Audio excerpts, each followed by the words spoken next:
Welcome to பென்டர் study. இன்றைக்கி நம்ம வரப்போகிற டிஎன்பிஎஸ்சி குரூப் 4க்கான ரிவிஷன் பார்த்துட்ருக்கோங்க. கரண்ட் அஃபேர்ஸ் பார்த்துட்டோம். இப்போ நம்ம ஆப்டிடியூட் பார்க்கலாம். ஆப்டிடியூட் உங்களுக்கு தெரியும், நம்ம வந்து டாபிக் வைஸ் ஆல்ரெடி பிரிச்சிட்டோம். ரீசனிங் நம்ம வேறு ஒரு வீடியோவில் பார்க்கலாம் ரிவிஷன், சரிங்களாங்க. மொத்தம் 1817 கொஸ்டின்ஸும் நீங்கள் பார்த்துருப்பீங்க நான் நம்புகிறேன். எல்லாமே அப் டு குரூப் 1 எக்ஸாமினேஷன் வரைக்கும் நம்ம கவர் பண்ணிட்டோம், சரிங்களா. இப்போ நான் என்ன பண்ண போகிறேன், ஃபஸ்ட் எடுத்தவொடனே இந்த 2025, அதாவது இந்த ஜனவரி 2025லேருந்து இப்போ நடந்து முடிஞ்ச குரூப் 1 2025 வரைக்கும் இருக்கக்கூடிய பிடிஎஃப் தான் இது. இந்த பிடிஎஃப்பில் நம்ம வந்து சில இம்பார்ட்டன்ஸ்லாம் பார்க்கலாம், சரிங்களா. எல்சிஎம் ஹெச்சிஎஃப்னால் அதில் ஒரு 20 கொஸ்டின் இருக்குன்னா அதில் ஒரு 4-5 இம்பார்ட்டண்ட்டாக இருக்கும். மேபி ரிவிஷனில் ரிஃப்ளெக்ட் ஆகலாம் இந்த கொஸ்டின் எக்ஸாம்ஸில். அதை மட்டும் நம்ம பார்த்துருவோம், சரிங்களா.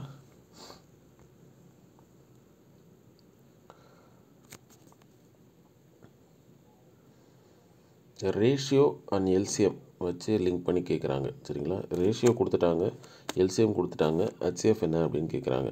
ஸோ 3x 4x 5x அப்படின்னு எடுத்துக்கோங்க. மொத்தமாக அதுக்கு ஒரு எல்சிஎம் எடுங்க. இது மாதிரி யூனிக் டிஜிட்லாம் இன்ட்டு மல்டிப்ளிகேஷன் தான். 3 × 4 × 5 60. So 60x equal to 2400. X 2400 எப்படி கொண்டு போங்க 40.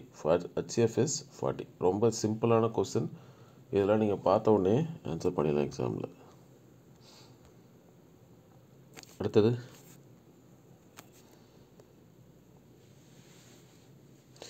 இது கொஞ்சம் காம்ப்ளிகேட்டட் கொஸ்டின் தான், இருந்தாலும் பார்த்துக்கோங்க, சரிங்களா.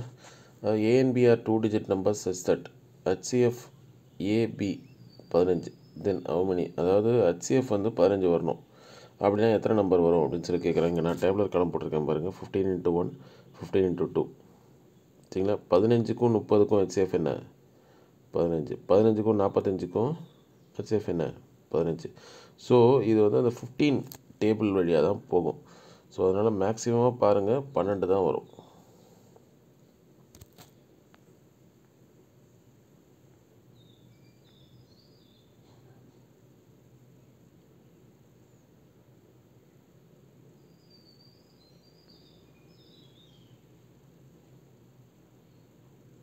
சரி, 11, சரிங்களாங்க. அடுத்தது இது மாதிரி ஈக்குவேஷன்ஸ் வச்சு கேட்கலாம். இது வந்து நீங்கள் ஃபேக்டரைஸ் பண்ணணும். அந்த a + b + whole square, a + b ⁻³ a + b ⁻², அந்த இது எல்லா ஃபார்முலாஸும் உங்களுக்கு தெரியணும். அப்போ தான் இது வந்து பிரிக்க முடியும், சரிங்களாங்க. ஃபஸ்ட் இருக்க ஈக்குவேஷனில் என்ன பண்ணியிருக்கேன் பாருங்கள். 2x² - 3xy² வந்து எக்ஸை மட்டும் வெளில எடுத்தால் உள்ளே என்ன இருக்குது 2x - 3y. ஏன் அப்படி பண்ணுறேன்னா இங்கே ஆப்ஷன்ஸில் பாருங்கள் 2x - 3y தான் இருக்குது. ஸோ அதனால் எல்லாத்துலேயும் 2x - 3yயை வெளில எடுக்க பார்க்கணும். ஸோ எடுத்துட்டிங்கன்னா அடுத்தது வந்து x² வெளில எடுங்க. So x² 2x - 3y². So ஆட்டோமேட்டிக்காக ஆப்ஷன் 1 ரிஜெக்டட். இப்படி தான் நம்ம எலிமினேஷன் மெத்தடை யூஸ் பண்ணோம். ஸோ ஆன்சர் வந்து இந்த மீதி இருக்கிற BCDயில் தான் இருக்குது.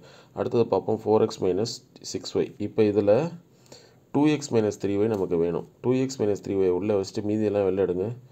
2 எடுத்துக்கலாமா, 2 × 2 4, 2 × 3. ஸோ ஓகே, இது வந்துருச்சு. இப்போ க்யூப் வேணுமே, க்யூப்பை மேலே வச்சுக்கோங்க. அதே மாதிரி இங்கே எப்படி x² வெளில எடுத்தோமோ அது மாதிரி 2 க்யூப்பை வெளில எடுங்க. ஸோ 8 × 2x - 3y⁻³ அப்படின்னு வந்துருச்சு. ஸோ ஆட்டோமேட்டிக்காக இந்த ரெண்டு இதை நீங்கள் ஈக்குவேட் பண்ணப்பே தெரிஞ்சு போச்சு என்ன வரும், ஆப்ஷன் B தான் வரும். ஏன்னா 2x - y⁻² எல்லாத்துலேயுமே வந்து என்னது ஸ்கொயர் தான் இருக்குது, CND. So option B. நீங்கள் வந்து 8x³ - 27y³ வந்து நீங்கள் பிரிக்கணுன்ற அவசியமே இல்லை. இதுதான் டைமை சேவ் பண்ணுற மெத்தட். ஓகே, இதை நீங்கள் போட்டுருவீங்க.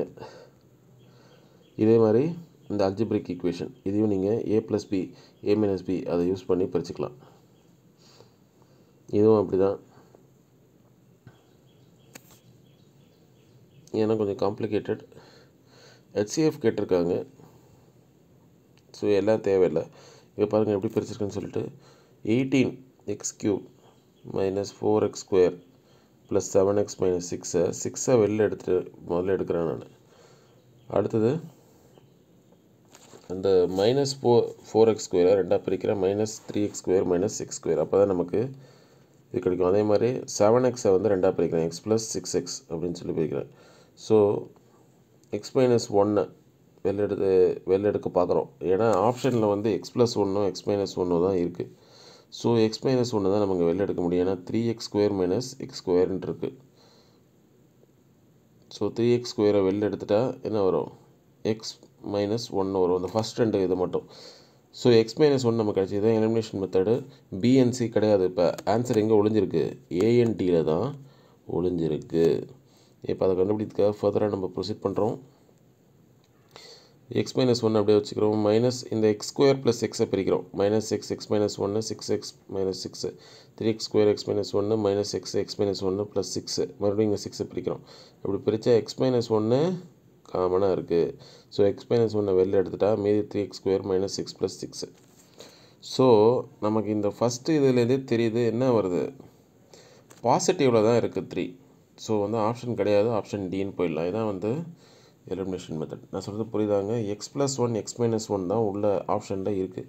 ஸோ நீங்கள் என்ன பண்ணணும்? x-1 x+1 முதல்ல கண்டுபிடிக்கணும். ஸோ அதை கண்டுபிடிச்சா ஆப்ஷன் ஏஆர்டி அப்படின்னு சொல்கிறது கண்டுபிடிச்சிட்டேன். ஏன்னா என்னது? x-1 தான் வருது, x+1 வரல. ஸோ ஆப்ஷன் ஏஆர்டி அப்படின்னு சொல்லி கண்ட்ரோல் பண்ணுறோம். இந்த பாசிட்டிவாக நெகட்டிவாக வருதான்னு பார்க்குறோம். கடைசியாக ஃபைனலாக பாசிட்டிவாக தான் வருது. ஸோ அதை வச்சு ப்ரொசீட் பண்ணிக்கிறோம். அடுத்தது இது அடிக்கடி கேட்குற question. What is the smallest 5-digit number that is exactly 144 and 216? ரெண்டுத்துக்கும் எல்சிஎம் எடுத்துக்க வேண்டியதான். எல்சிஎம் என்னது? 432. ஸோ இந்த 432 எதில் டிவிசிபிள் ஆகுதுன்னு பாருங்கள். 10,368 டிவிசிபிள் ஆகும். இதான் ஈஸி மெத்தட். நீங்கள் வந்து 4 ஸ்மாலஸ்ட் டிஜிட்னு போட்டு 5 ஸ்மாலஸ்ட் டிஜிட்னு போட்டு அதுலேருந்து எடுத்து மைனஸ் பண்ணியிருக்கிறது ரிஸ்க்கு. அதனால் நீங்கள் ரெண்டுத்துக்கும் எல்சிஎம் எடுத்துருங்க. எல்சிஎம் எடுத்திங்கன்னா எல்சிஎம்மை வச்சு ஆன்சர்லேருந்து டிவிஷன் பண்ணிங்கன்னா எது வந்து கரெக்டாக வருதோ அதான் வந்து ஆன்சர். அடுத்தது ஜிசிடி அப்படின்ற வார்த்தையை அடிக்கடி டிஎன்பிசி யூஸ் பண்ணுவாங்க. ஜிசிடினா ஒன்றும் இல்லை, ஹெச்சிஎஃப் தான். சரிங்களா? ஜிசிடி ஈச் பேர் கொடுத்துட்டாங்க. ஊஸ் எல்சிஎம் இஸ் இது. சரிங்களா? இப்போ வந்து எக்ஸோட என்ன கேட்குறாங்க?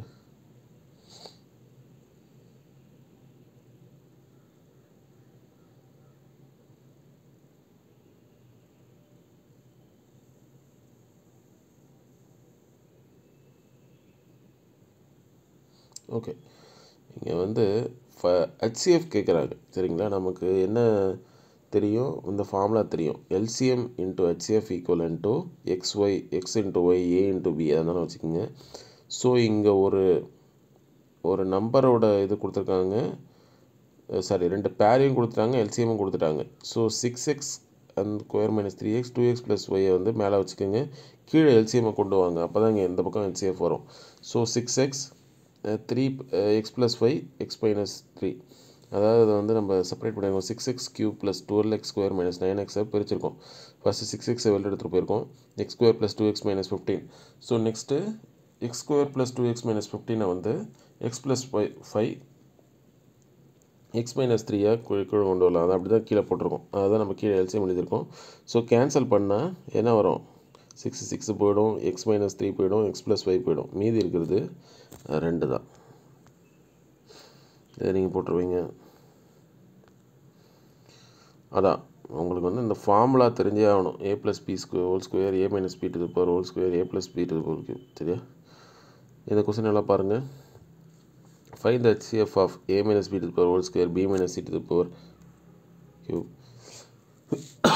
டிஎன்பிஎஸ்சி பொறுத்த வரைக்கும் ஆப்ஷனில் 1 இருந்ததுன்னா அதான் ஆன்சராக இருக்கும். ஞாபகம் வச்சுக்கோங்க. சரிங்களா? தெரியலனா அதை போட்டு வந்துருங்க. இப்போ தான் நம்ம இது மாதிரி ஒரு ஃபார்முலா பார்த்தோம். ஹெச்சிஎஃப் கொடுத்துட்டாங்க, எல்சிஎம் கொடுத்துட்டாங்க, ஒன் ஆஃப் த நம்பரும் கொடுத்துட்டாங்க. ஆதார் நம்பர் என்னன்னு கேட்குறாங்க. அதுக்கு தான் formula LCM into HCF x into y. LCM தெரியுமா? எல்சிஎம் 7700. ஹெச்சிஎஃப் என்ன தெரியும்? 11. அப்படியே அதை தூக்கி எவாலுவேட் பண்ணியிருக்கேன். அவ்வளோதாங்க. இது வரைக்கும் 2025 கேட்ட டிஎன்பிஎஸ்சி எல்சிஎம் கொஸ்டின்ஸ். அடுத்தது time and work.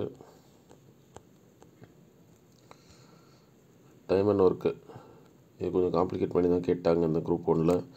1 man 3 women 4 boys can do a piece of work in 96 hours. 2 men 8 boy can do a work in 80 hours, 2 men and 3 women can do a work in 120 hours, then 5 men can என்னன்னு சொல்லிட்டு அப்படியே இதுதான் பிரித்து கடைசியாக ஒரு மென் கொடுத்து எவ்வளோன்னு கேட்டாங்க. ஸோ 1 woman + 3 women அப்படியே பாருங்கள், மென்னுனா M, 3னா women, 1 Bனா பாய்னு எடுத்தாச்சு. ஸோ 1/96 அப்படியே கொடுத்துருக்க ஈக்குவேஷன் அப்படியே நம்ம எழுதிட்டே வரோம். 2M + B 1/80, 1M + 4B 1/160. Put the value of equation 2 in 1. 2 தூக்கி 1ல் போடுங்க. சரிங்களா? என்னாகும்?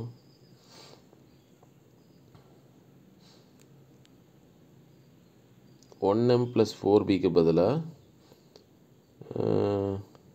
3W into equivalent to 1/60, 1/96 minus 1/60. சரிங்களாங்க? அப்படி போட்டால் நமக்கு என்ன கிடைக்கும்னா 2M + 3W 1 hour work is 1/120. Just evaluation தான் பண்ணியிருக்கேன் நான். ஸோ 2M ஒர்க் எவ்வளோ? 1/240. இந்த 1/240 எப்படி வந்து தெரியுதாங்க? ஏன்னா நம்ம 3 women ஒர்க்கு பர் 1 hour வந்து 1/240 போட்டிருக்கோம். ஸோ அதை அப்படியே ஈக்குவேட் பண்ணியிருக்காங்க, வேறு ஒன்றும் இல்லை. பண்ணால் 1/20 அப்படின்னு கிடச்சிருச்சு. So 2M + 8B 1 hour work is 1/80. இப்போ தான் அது கொஸ்டினில் கொடுத்துருக்காங்க எடுக்கிறோம். ஸோ 2Mோட 1 ஒர்க் இருக்குன்னா அதையும் நம்ம கண்டுபிடிச்சிருக்கோம். 1/240 அப்படியே மைனஸ் பண்ணால் 2/240. So 1/240. So 5M + 12B 1 hours work தான் நமக்கு வேணும். So 5/2 into 240 plus 12/8 into 240. ஏன்னு புரியுதாங்க? அந்த 2 into 8 into n வச்சுட்டு, ஏன்னா 2 men 1 hour is 1/40. So 2 into 240, 8 boy 1 hour work is 1/120. So 8 into 120. சரிங்களாங்க?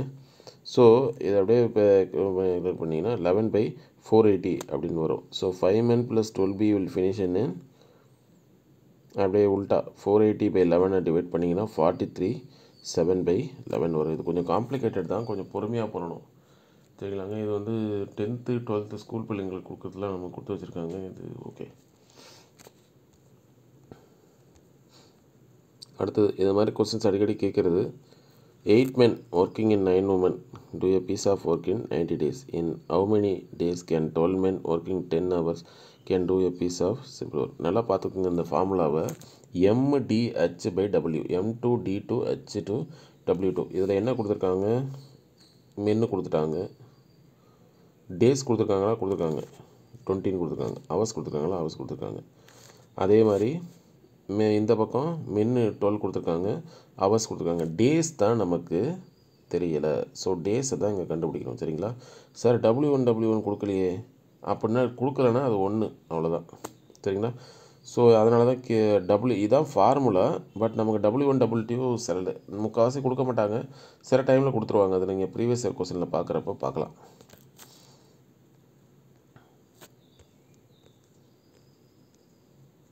Previous year என்ன அடுத்த கொஸ்டின்லேயே வந்துருச்சு பாருங்கள்.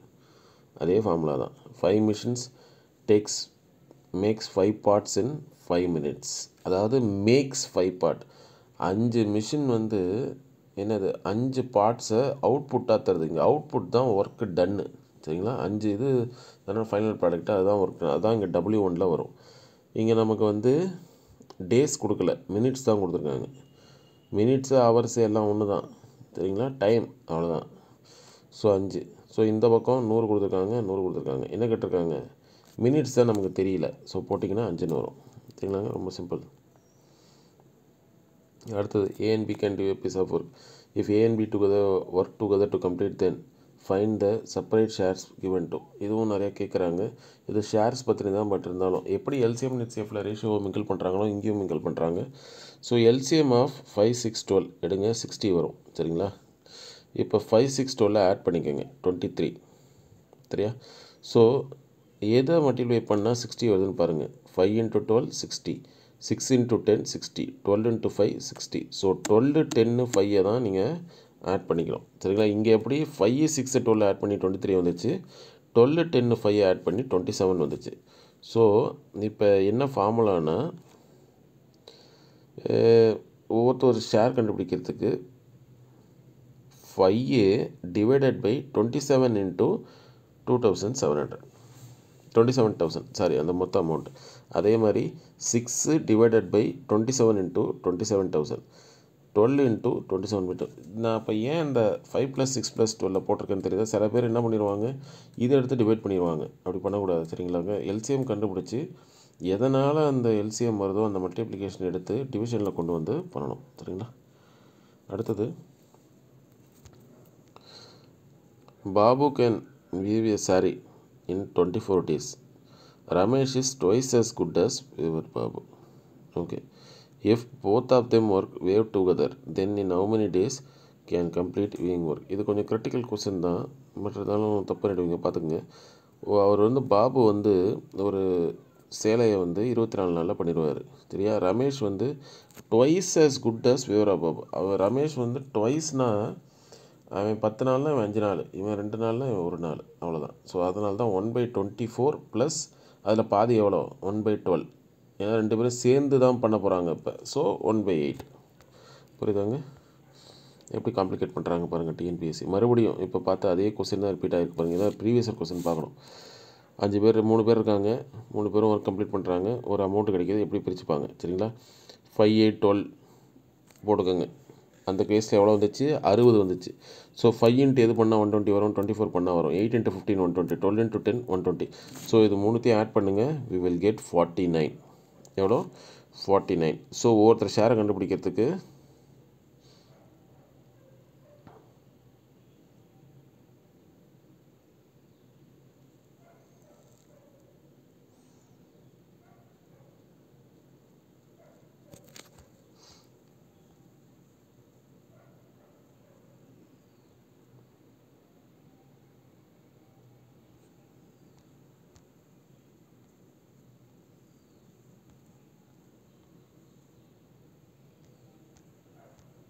ஓகே சாரி நான் தப்பாக சொல்லிட்டேன்னு நினைக்கிறேங்க. இந்த 24, 15, 10, 29, 49 இதை வச்சு தான் நீங்கள் அவங்களோட ஷேரை கண்டுபிடிக்கலாம். 10/49, 15/49, 24/49 சரிங்களா. சரி, நாங்கள் 5, 8 அப்படின்னு சொல்லிட்டேன். அப்படி பண்ணால் உங்களுக்கு ஷேர் கிடைக்காது. இந்த வேல்யூஸை எடுத்துகிட்டு பண்ணணும் சரிங்களா. 24, 15, 10, 49 அதனால தான் அதை ரெட்டில் ஹைலைட் பண்ணியிருக்கேன், அதை வச்சு பண்ணணும். சரி, a piece of work can work in 25 days, 50 days. Then started the work together and A left after some days of work and B finished the remaining work in 10 days. After how many days from the start did A leave? சரிங்களாங்க. ஒரு 2 பேர் சேர்ந்து வேலையை ஆரம்பிக்கிறாங்க. திடீர்னு ஏ left ஆகிடுறாரு. மீதி இருக்கிற ஒர்க்கை அவர் B மட்டும் பண்ணி முடிக்கிறார். வேலை பண்ணுறது அட்வான்ஸ் வாங்கிட்டார், முடிச்சு தான் ஆகணும் சரிங்களாங்க. 10 டேஸில் முடிக்கிறார். ஸோ இது வந்து ரிப்பீட்டட் கொஸ்டின் தான். இதோட மாடல் என்னென்னா ஏபி. இப்போ இங்கே பாருங்கள், ANB for X days, X 25 இது சரிங்களாங்க. இப்போ ஒர்க்கு பி ஃபார் 10 days, அவர் வந்து 10/50 எப்படி வந்திருக்கு,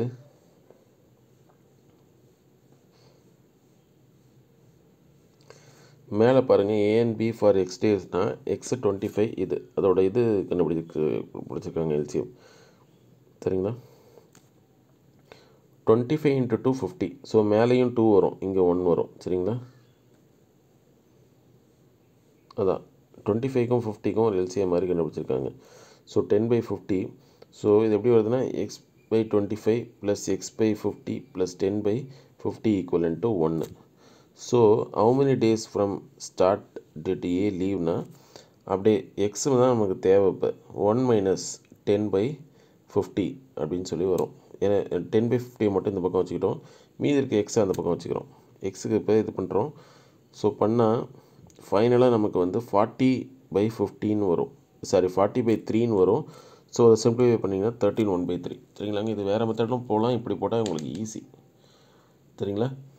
அப்படியே எக்ஸு 25 எக்ஸு 15 எழுதிக்கிட்டோம். இந்த ஒர்க் பியில் வந்து 10/50 அப்படின்னு சொல்லி எழுதிக்கிட்டோம். இல்லை இதில் 1 - போட்டு ஈஸியாக கண்டுபிடிச்சிடலாம். பட் இருந்தாலும் இப்படி போகிறதும் உங்களுக்கு ஈஸி தான். ஈஸியாக சிம்பிளிஃபை பண்ணுறதுக்கும் உங்களுக்கு ஹெல்ப்ஃபாக இருக்கும். அப்படியே அந்த மேலே இருக்கிறத எடுத்து எழுதி = 1 போட்டாங்க. எக்ஸ் தான் நமக்கு தேவை. அதுக்கப்புறம் சிம்பிளிஃபிகேஷன் தான் நீங்கள் ஈஸியாக போட்டலாம். அடுத்து simple interest and compound interest. இங்கே பாருங்கள், டிஃப்ரென்ஸ் பிட்வீன் முன்னாடிலாம் 2 இயர்ஸ்னு கேட்டிருந்தாங்க, இப்போ 3 இயர்ஸ் கேட்குறாங்க. அதனால தான் ஃபார்முலாஸ் பாருங்கள். 3 இயர்ஸோட ஃபார்முலா என்ன? P R by 100 to the power whole square 3 + r by 100. 2 இயர்ஸோட ஃபார்முலா என்ன? P I by 100 to the power whole square. ஞாபகம் வச்சுக்கோங்க, சரிங்களா? சில நேரம் ஃபார்முலாஸ் கூட கொஸ்டினில் கேட்டுடுறாங்க. ஸோ இப்போ இங்கே பாருங்கள், இப்போ டிஃப்ரென்ஸ் டி எவ்வளோ? 183ன்னு சொல்லிட்டாங்க, கொஸ்டினில் இருக்குது, சரிங்களா? இயர் எவ்வளோ? 3, பர்சன்டேஜ் எவ்வளோ? 5. அப்படியே நீங்கள் என்ன பண்ணியிருக்காங்க பார்த்தீங்கன்னா, ஃபார்முலா பிகம்ஸில் எப்படி மாடிஃபை ஆகிருக்கு, நமக்கு பி தான் வேணும். இதை நீங்கள் ஈஸியாக சிம்பிளிஃபை பண்ணி நீங்கள் கண்டுபிடிச்சிடலாம், சரிங்களா? அப்படின்னா பீன்ற வேல்யூவில் ஒரு வேல்யூவை போட்டு சால்வ் பண்ணிங்கன்னு வச்சுக்கோங்களேன், அப்போ கூட உங்களுக்கு ஈஸியாக ஆன்சர் கிடைக்க நிறையா வாய்ப்பு இருக்குது. இவ்வளோ ஸ்டெப் போடவே தேவையில்லை. இந்த ஃபார்முலா 183 = P 5/100 அப்படின்னு போட்டுட்டு பியில் ஒரு வேல்யூவை போடுங்களேன், போட்டிங்கன்னா உங்களுக்கு ஆன்சரு கெஸ் பண்ண முடியும் உங்களால். அடுத்தது, Ram deposit 15% 10% per simple interest. After every second year he adds his interest earning to the principal. The interest added at the end of the 4th year. சரிங்களா? அப்படி காம்ப்ளிகேட் பண்ணி கேட்குறாங்க பாருங்கள். இன்ட்ரெஸ்ட் ஆஃப்டர் 2 இயர்ஸ், 2 வருஷத்துக்கு அப்புறம் என்ன ஃபார்முலா? பிஎன்ஆர் பை 100, 3120 ரூபா நமக்கு வந்து சிம்பிள் இன்ட்ரெஸ்ட் கிடைக்கிது, சரிங்களா? நியூ பிரின்சிபல் ஆஃப்டர் 2 இயர்ஸ், சரிங்களாங்க? பிரின்சிபல் 2 வருஷத்துக்கு அப்புறம் மாறும்ல, ஏன்னா இதையும் சேர்க்கணும்ல, 10% ஆட் ஆகிடுச்சுல்ல. So 18,720. After every second years he adds his interest earning to the principal. சரிங்களா? செகண்ட் இயர் முடிஞ்ச உடனே அடுத்தது என்னது? 3744. ஸோ ஃபஸ்ட்டு 2 வருஷத்துக்கு போட்டு எடுத்துக்கணும், அதோட பிரின்சிபல் எடுத்து இன்னும் 2 இயர்ஸ் போட்டிங்கன்னா கிடச்சிரும். ஸோ டோட்டல் பிரின்சிபல் எவ்வளோ? 6864. So the interest added at the end of the 4th year தான் கேட்டிருக்காங்க. ஸோ வந்து 4th இயரில் ஆட் ஆகிறது எவ்வளோ? 3744. அதாவது 2 வருஷத்துக்கு சிம்பிள் இன்ட்ரெஸ்ட் போட்டு கண்டுபிடிங்க, அதையே மறுபடியும் எடுத்து போட்டு இன்னொரு சிம்பிள் இன்ட்ரெஸ்ட், அவ்வளோதான். எப்படி காம்ப்ளிகேட் பண்ணுறாங்க பாருங்கள் டிஎன்பிஎஸ்சி. இப்போ தான் நான் சொன்னேன் 3 இயர்ஸ் போட்டிருக்காங்க பாருங்கள். ஃபார்முலா எழுதிக்கங்க, difference between simple interest compound interest R by 100 to the power whole square R by 100 to the power + 3. Just execute பண்ணுங்கள், அவ்வளோதான் முடிஞ்சிச்சு. இதை எப்படி சிம்பிளிஃபை அவங்க ஈஸியாக பண்ணியிருக்காங்க பாருங்கள். 8/100. ஸோ 8/100 எப்படி எழுதுனா 0.08 அப்படியே போட்டிங்கன்னா ஈஸியாக நமக்கு வேல்யூ கிடச்சிரும், சரிங்களா? இதான் ப்ரீவியஸ் இயர் கொஸ்டின் பார்க்கணுங்கிறது, சரிங்களா? அதுக்காக உட்காந்து நம்ம சிம்பிளிஃபை பண்ணிகிட்டு இருப்போம் இங்கே இது பண்ணி அப்படின்னு சொல்லிட்டு. சரி, okay. In what time will ₹17,800 amount இது, சரிங்களாங்க? இப்போ இங்கே என்ன கேட்குறாங்க? இயர்ஸ் கேட்குறாங்க. ஸோ நமக்கு தெரியும் formula PNR by 100. So simple interest எவ்வளோ? 17,800ன்னு போட்டுறாதீங்க. 17,800ஐயும் 19,936ஐயும் மைனஸ் பண்ணுங்கள். பண்ணிங்கன்னா நமக்கு என்ன தெரியும்? 2,136ன்னு கிடைக்கும். 17,800 தான் பிரின்சிபல், என்ன தெரியாது, 600. இதை எக்ஸிக்யூட் பண்ணிங்கன்னா ஈஸியாக ஆன்சர் வந்துடும், சரிங்களாங்க? இது இப்படியும் போடலாம். 17,800 வச்சுக்கிட்டு ஒரு குத்து மதிப்பாக ஒரு இயர் 2 × அப்படின்னு போட்டு 6/100 அப்படின்னு போட்டிங்கன்னு வச்சுக்கிங்களேன், ஆன்சர் வந்துச்சுன்னா அது ஆன்சர். ரிவர்ஸ் இன்ஜினியரிங்கும் நிறையா ஹெல்ப் பண்ணும், சரிங்களா? இந்த compound interest of the given data, இது ஈஸி தான். காம்பவுண்ட் இன்ட்ரெஸ்ட் கண்டுபிடிக்கணும், ஃபார்முலா நமக்கு தெரியும், சரிங்களா?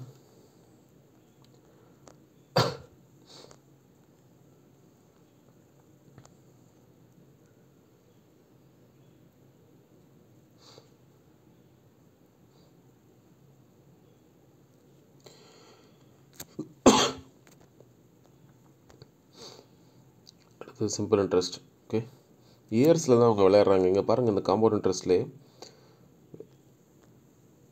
1.5 அப்படின்னு சொல்கிறாங்க. ஸோ அது எப்படி அவங்க சிம்பிளிஃபையாக நான் எழுதியிருக்கேன் பாருங்கள். 8,000 × 104/100, அதாவது 4% வந்து 104 தானே பை 100.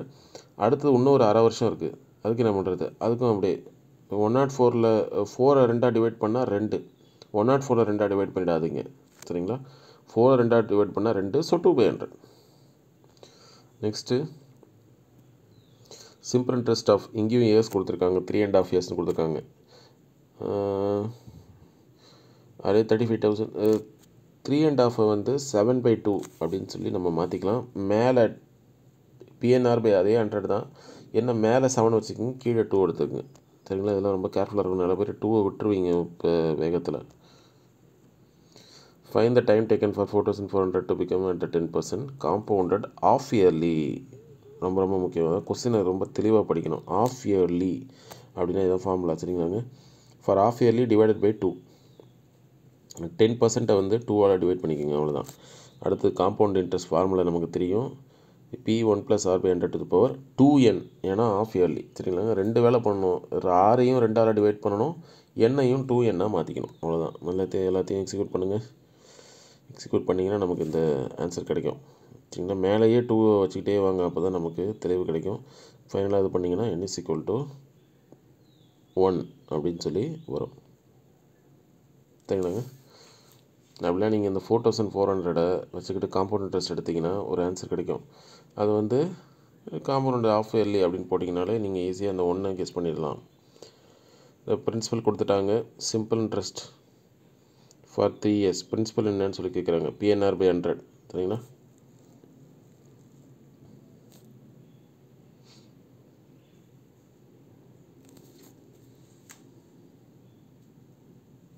இங்கே என்ன பண்ணியிருக்காங்கன்னு தெரியுதா? 17,000 தூக்கி சிம்பிள் இன்ட்ரெஸ்ட்னு எழுதிடாதீங்க.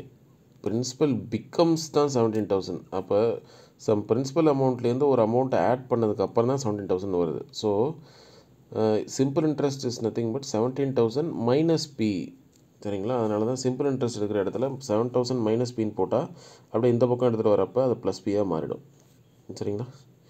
அப்புறம் சிம்பிளிஃபிகேஷன் தான். அடுத்தது in what time will 17,000 to அதே தான் இது நம்ம ரிப்பீட்டட் கொஸ்டின் உங்களுக்கு தெரியுதா? இப்போ தான் நம்ம பார்த்தோம் அதை. அடுத்தது in what time will 125 becomes 216 at 2% per annum compounded annually சரிங்களாங்க. உங்களுக்கு தெரியும்